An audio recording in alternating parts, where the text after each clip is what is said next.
Hello? Anyone there? What's this? Anchor? What the fuck is that? If you have a podcast, Anchor is your one place to distribute your podcast. It is 100% free and you can get paid right away, no matter what the size of your show. And you can record, edit, and many other tools on the website or app. Go to anchor.fm or download the app to get started. Don't have a podcast, sorry. Bye.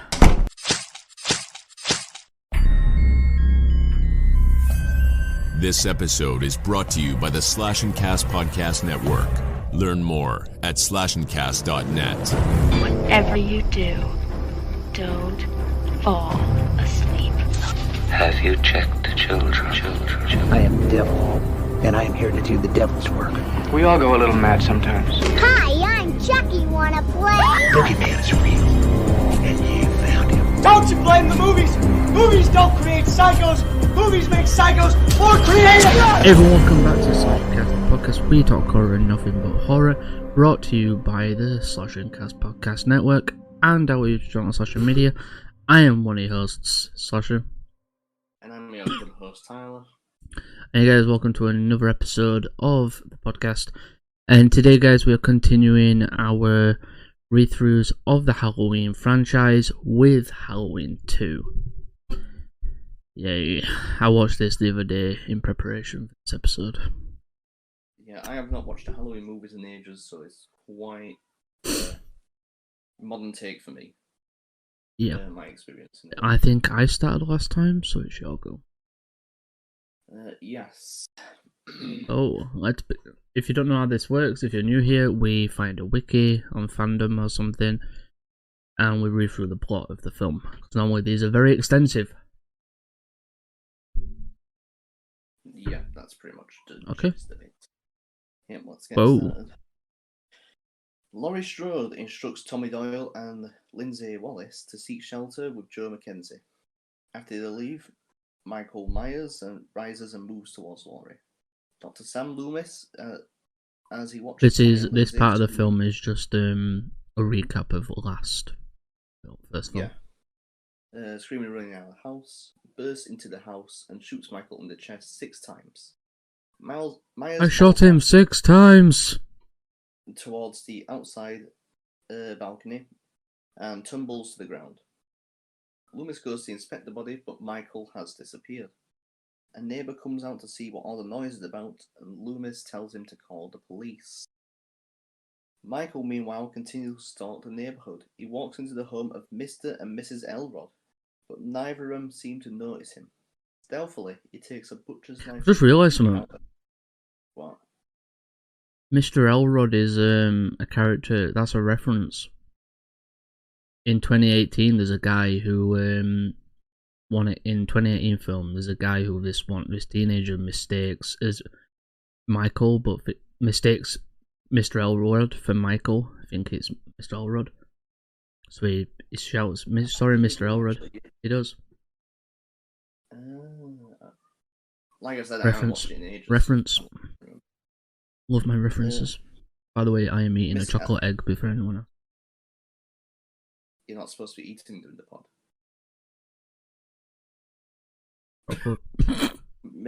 Mrs. Elrod returns to the kitchen and sees, drops of blood from his injuries splattered onto the counter. Mrs. Elrod returns to the kitchen, sees the blood and screams. A neighbour, Alice, hears the scream and calls out, but nobody responds. Alice goes back into the house to resume a telephone conversation she is having with a friend named Sally. Sally tells Alice to turn on the radio. When she does so, she hears a news report about 3 teenagers found dead in the northwest section of Haddonfield. While talking with Sally, Alice hears a strange noise. She goes into the living room and sees that the front door is open.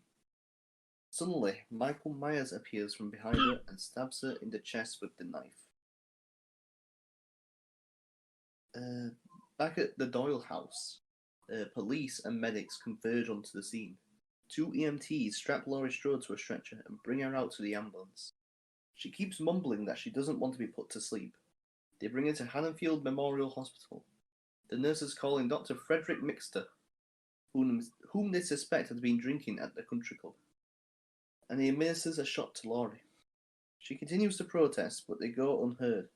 Jimmy and his colleague Bud watch on. Meanwhile, Sheriff Lee Brackett and Dr. Loomis drive across town searching for Michael Myers. Loomis repeatedly mentions how he shot him 6 times. I shot him 6 times! Well, while Loomis reloads his gun, Brackett scans the streets. He blames Sam for letting Michael out to begin with. Suddenly, they hear screams coming from some trick-or-treaters. They pull over and Loomis sees someone who looks like Michael Myers approaching some children. He runs out of the car and begins pointing his gun at him. Brackett restrains him and Myers walks across the street. From out of nowhere, it's not him though. A police cruiser slams into Myers, ramming him into another vehicle. Later on we find out it's you know, in first film when Laurie's friend was trying to set her up with somebody. Oh, is that one? It's Ben Tramer. Just dresses as Michael and he gets fucking run over. Sorry, Laurie, but he's dead.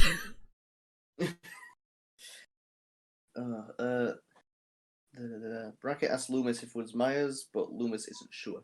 Just then, another police cruiser pulls up. Remember, there's Gary Hunt exits the vehicle and tells Brackett about the bodies recovered from the Wallace house. Remember, there's those headers. Read up to those and yeah, that's what I'm doing. One of them is the sheriff's daughter, Annie. At the hospital, ambulance driver Jimmy has taken an interest in Laurie Strode. He goes to her room to visit her and give her comfort. Did you know Did you know that Jamie Lee Curtis is wearing a wig in this film? I do know, actually. A wig. So I think they filmed it. I think they filmed this during a part where she was on another film, so they had short hair in it, so she had to wear a wig for this.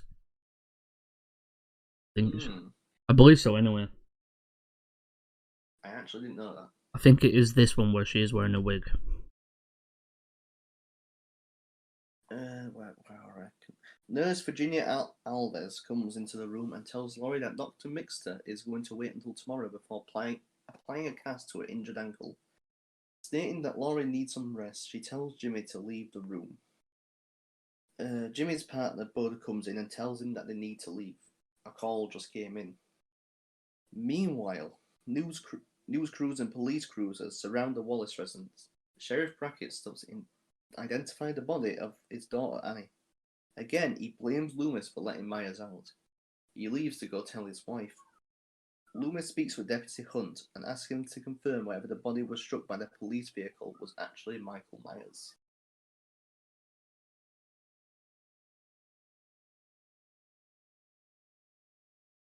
Yeah, she did wear a wig because Jamie Lee had began wearing it. It's not she was working on a film, she just started having shorter hair, so she had to wear a wig so the film looked like it was set on the same night. John Carpenter didn't like this film. He didn't make it. Where did you left off? Literally at the head of which you told me to stop. So vehicle was actually Michael Myers. Yes, you've read that, right? Terror at Haddonfield Memorial. After learning Laurie's location from a news report, Michael makes his way to Haddonfield Memorial Hospital. Say something. Hello. 1, 2, 3. After learning Laurie's location from a news report, Michael makes his way to Haddonfield Memorial Hospital. He enters through the back door and resumes his search for Laurie. In her room, Laurie listens to Jimmy, who tells her that the man who attacked her was Michael Myers. Nurse Alves enters the room and tells Laurie that she will try to contact her parents. She can't get a call out, and it appears as if the lines are down. She sends a nurse named Janet to find Mr. Garrett, the security guard, to see if he can fix the problem. Janet finds him and Garrett hands her a walkie-talkie to keep in contact with him. He then goes down to the supply room to check the fuses. While searching through the dark room, he hears a noise coming from a closet. He opens it up and a pile of materials falls down upon him. Michael Myers appears behind him and brings the claw end of a hammer down upon Garrett's head, killing him. That's one way to go. At the medical examiner's office, Dr. Loomis, Deputy Hunt, and the ME go over the charred remains of whom they believe to be Michael Myers. The ME estimates that the body belongs to someone who is only 16 or 17 years of age. Loomis asserts that Michael Myers is 21.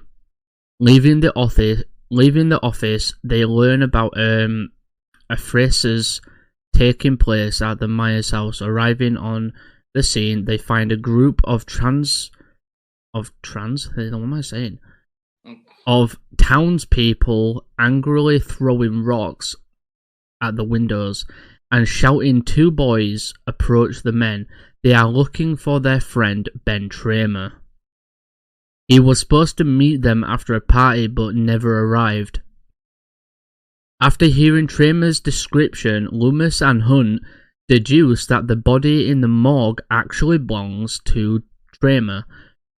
Just then, Hunt receives a call about a break-in at the elementary school near Old Reservoir Road. Back at the hospital, Laurie has a dream. In the dream, she sees herself as a young girl arguing with her mother. The woman breaks the shocking news to her pointedly, stating, "I am not your mother." In the next part of the dream, Laurie sees herself as a young girl again, this time at a hospital. A boy a few years older than she sits quietly in a chair, staring blankly out the window. He turns around when Laurie enters the room. Well, my throat is tickling. In another part of the hospital, Bud, the ambulance driver, hits on his girlfriend, a nurse named Karen. Fuck you, Karen. Oh no. Sorry. After cajoling her? Cajoling? What? Cajoling? What are you reading? What the fuck does that say? Cajoling? Cajoling her at length, he convinces Karen to meet him in private down in the therapy room. The two go down there and get into the therapy pool. While they share an intimate moment with one another, Michael Myers walks into the adjacent room and turns up the temperature gauge on the pool. Karen complains that fucking Karen's complaining.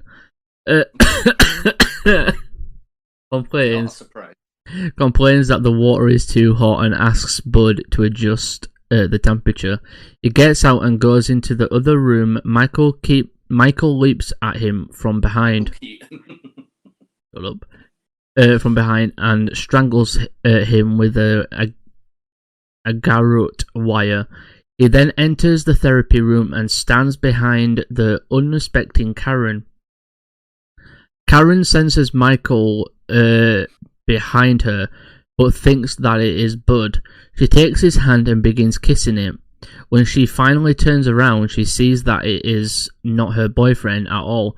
Michael grabs Karen's face and passes it into the scalding hot tub water. He dunks her several times until the skin on her face blisters and boils. He then grabs both her breasts, and rips her towel off her body and hauls her naked body out of the pool and out of the room. Right, go on. Oh, lovely. And that's where we go to the next header. Yeah, it's a Samhain connection. The Samhain. Samhain connection. Insane like the membrane. Loomis, Hunt, and several officers drive down drive down to Haddonfield Elementary. They find the classroom that had been broken into and consult with the officer who first called and did servants. There are traces of blood across several desks and a butcher knife sticking through a crayon drawing of Judith Myers on the tabletop. Loomis looks at the drawing and says, "Sister." Sister. It's got to have that dramatic camera zoom in as well. Yeah, it's got to have that camera zoom where it goes, "Sister." The officer that draws their attention to the blackboard where the word Samhain is written in blood. Loomis explains how Samhain was the name which referred to the Celtic Lord of the Dead. As the men talk, Marion Chambers of Smith's Grove Sanitarium arrives. She tells Loomis that the hospital staff is up in arms over the patient breakout, and they want Loomis to return to the hospital right away. She says that even the governor has become involved in the Michael Myers fiasco and how it relates to Smith's Grove. Their administrator, Dr. Rogers, wants all this swept under the rug as quickly as possible. Loomis refuses to leave, stating that he cannot return until he knows that Michael Myers is either captured or killed. Marion tells him that they sent a federal marshal to ensure its return to Smith's Grove. While Loomis is in the car, being driven by the federal marshal, he learns for the first time from Marion that Laurie Strode is the biological sister of Michael and Judith Myers. Marion explains to him that Laurie was adopted by the Strode family after her biological parents died in the year 1965 and that the court had ordered a record sealed for her safety. At the hospital, Jimmy returns to Laurie's room. He tells her that he's not going to let anything happen to her. Observing her more closely, he notes that she appears to be having an adverse reaction to her medication. He tells Nurse Janet, who runs off to find Dr. Mixter. Janet goes into his office and calls out to him, but the man sitting before her does not respond. She calls out again, but still no response. Stepping in closer, she spins his chair around and finds Mixter dead with a needle sticking out of his eye. Well, you got the point, didn't you? I don't know. You know what? I don't know why needle as a link. Wait, does it? Oh, it does as well. Yeah. It's just called the syringe used in Halloween. Yeah. No, it says with a needle, but when I hover over it, it says syringe. Same thing, in a way. Janet backs up and begins screaming, at which point Michael Myers attacks from behind and injects her with another needle to her temple, killing her. When Janet fails to return, Jimmy grows impatient and goes off to look for her. Jill, likewise, leaves Laurie by herself. Michael Myers eventually makes his way to Laurie's room. He stabs the bedsheet several times with a scalpel, but soon discovers that Laurie is not there. Well, how do you realise when there's no fucking blood coming out of it? And faked an adverse reaction to the medication to get the staff away. Laurie is out of bed and limping down the hallway. She hides inside an empty hospital room and tries to make a telephone call. The lines are still down, so Laurie slumps to the floor and rests. Nurse Jill Franco looks around the hospital, searching for Mr. Garrett. Like so many others, he too is now missing. She eventually runs into Jimmy, who tells her that Laurie is missing from her room. Jimmy continues searching on his own and goes into the OR. He finds Nurse Alves strapped to an operating table with an IV running out of her arm. Her blood is all over the floor. Jimmy turns around to get help, but slips in the blood and falls to the floor, giving himself a concussion and knocking himself unconscious. What an Jill tries idiot. to leave the hospital, but discovers that her car won't start. Additionally, all 4 tyres have been slashed. Frightened, she runs back into the hospital. She eventually finds Laurie, but Laurie is still in too much of a daze from the drugs to even acknowledge her. Michael comes up behind Nurse Franco and stabs her in the back with a scalpel. Yeah, this is the thing. He fucking lifts her up with a scalpel. The fuck? The brute strength of Michael. The brute strength of Michael just... And that's before Curse, where he got friggin' resurrected. Yeah. That's way before Curse, where he just got fucking dead. Laurie runs screaming, and Michael methodically pursues her. She runs downstairs to a large maintenance room, where she finds the body of Mr. Garrett suspended from a light.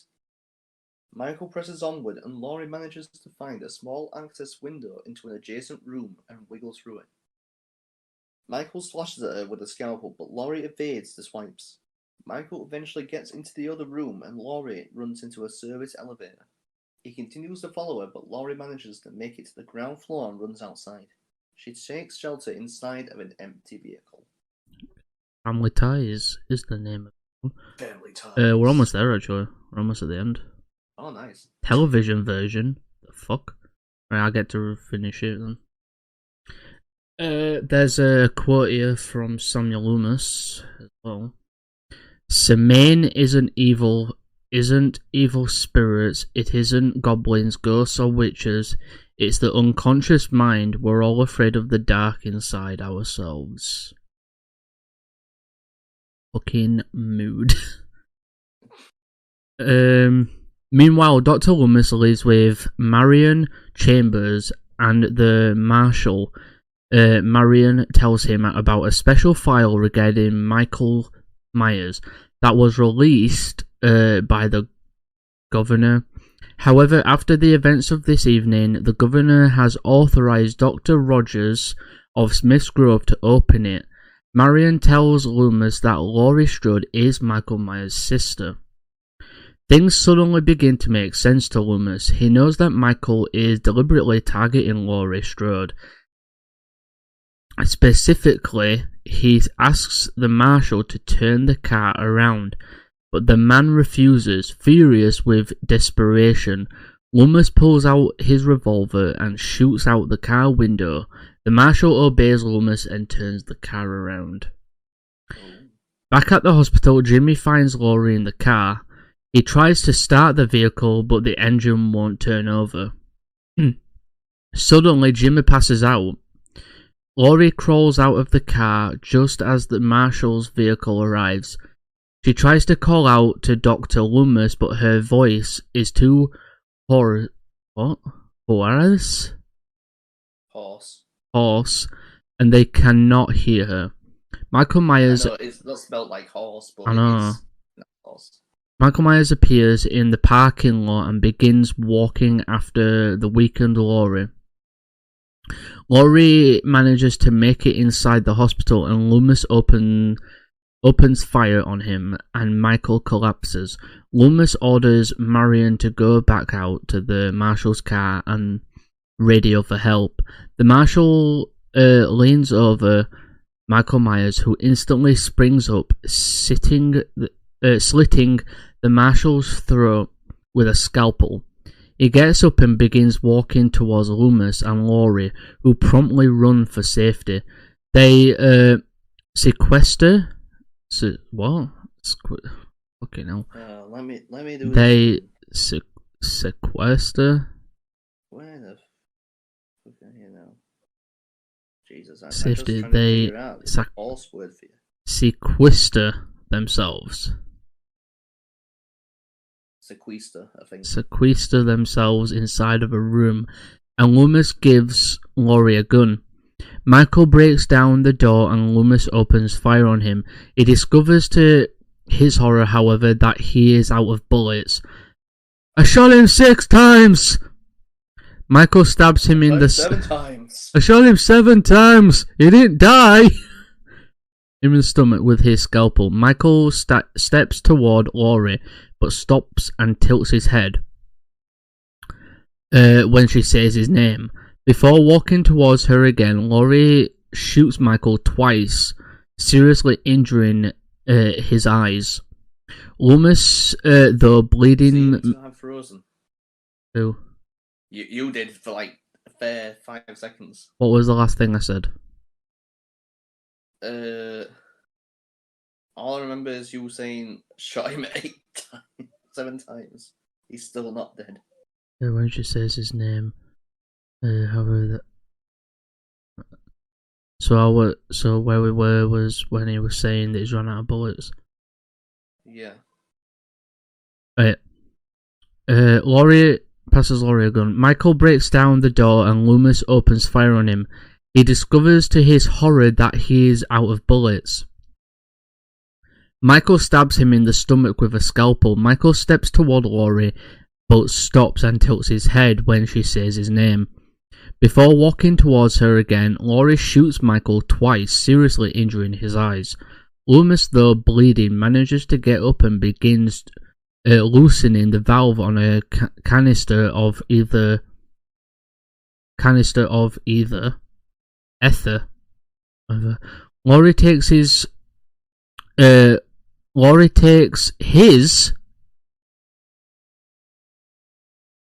That legit says Laurie takes his. It says takes his cue. Yeah, but that means that it should be her, shouldn't it? Oh no, it don't matter. It's me being an idiot. Laurie takes his cue and begins doing likewise to another set of canisters. Loomis orders Laurie out of the room and says, "It's time, Michael."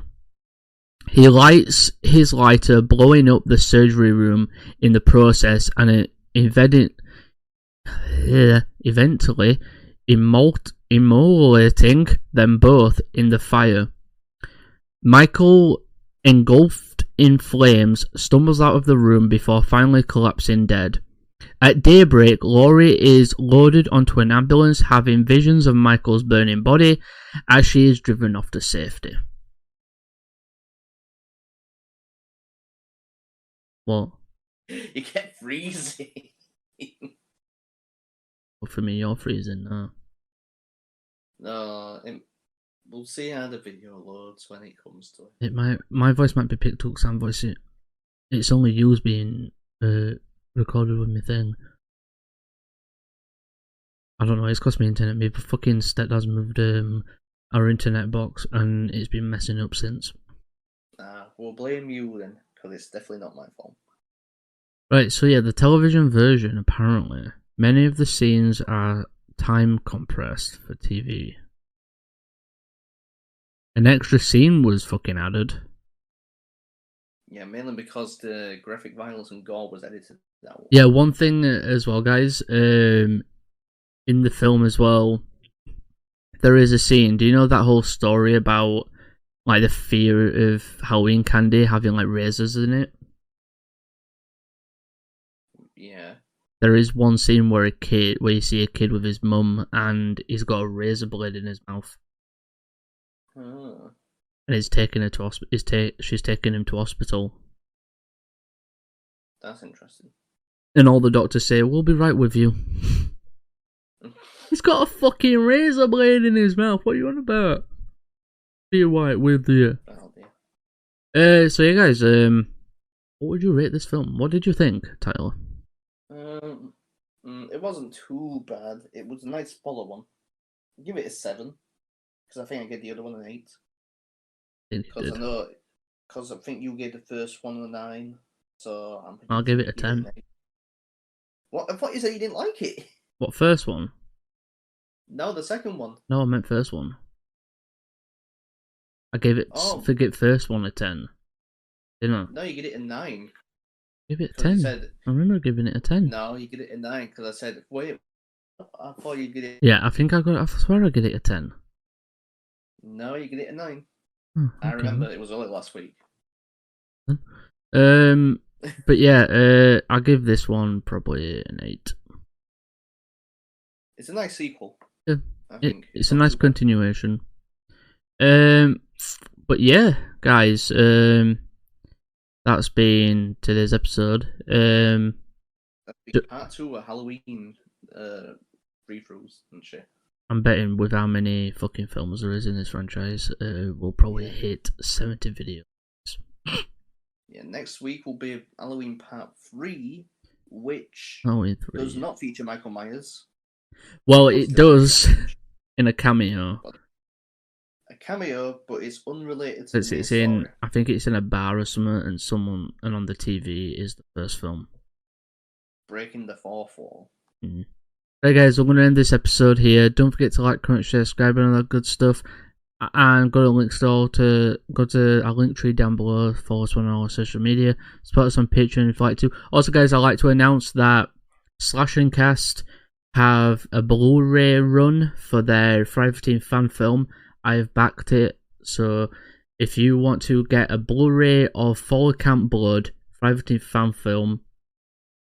I'll leave a link down below as well if you'd like to back it. They will send you a Blu-ray copy, and you also get a digital download of the film, and you also get your name in the credits of the film as a backer as well. I recommend it. It's a good fan film. Yeah. I did two or one reactions for the trailer for the film, and yeah, Friday the 13th, obviously with the lawsuit being around, no films are being made at the minute in Hollywood and everything, so fan films are keeping the Friday the 13th franchise alive.